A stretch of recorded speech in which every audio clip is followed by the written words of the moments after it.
I use a silicone case on my Mazda key fob because the mechanical key has become a little loose over the years.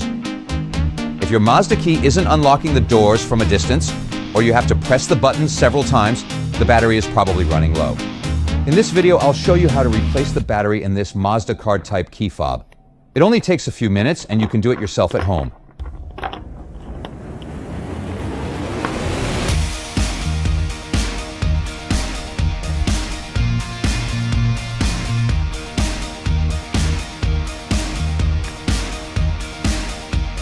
Before we begin, make sure you have the correct battery. This key fob uses a CR2025 3-volt lithium coin battery. Always use a good quality battery. It lasts longer and helps prevent weak signal issues. First, slide the release latch and pull out the emergency mechanical key. Keep it somewhere safe so you don't accidentally misplace it.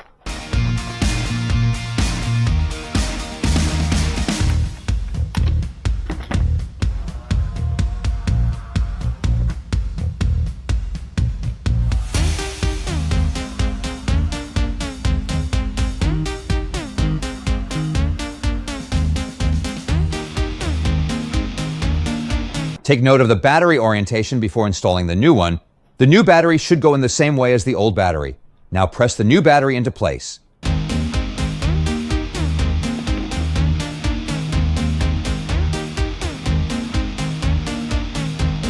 To remove the button cell, use a small flathead screwdriver. Gently twist the slot to separate the cover. Don't force it or pry too hard, as you could damage the plastic clips. Once the cover is open, use the screwdriver to carefully lift the old battery out. Now install the new CR2025 battery. Make sure the positive side faces up just like the original battery.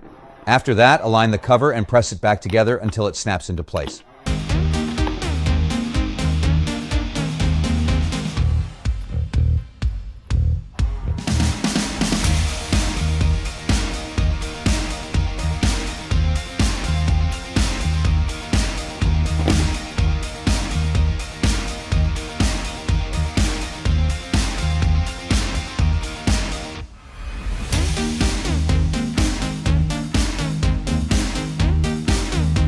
Before you put the key back in your pocket, take a moment to test every button.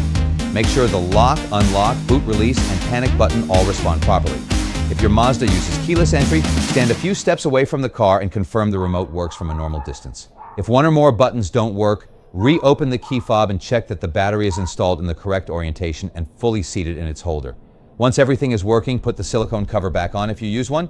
It helps protect the key fob from scratches, and in my case, it also keeps the loose mechanical key from accidentally sliding out. If you found this video helpful, please give it a thumbs up and consider subscribing for more DIY car repair and maintenance videos. Thanks for watching, and I'll see you in the next one.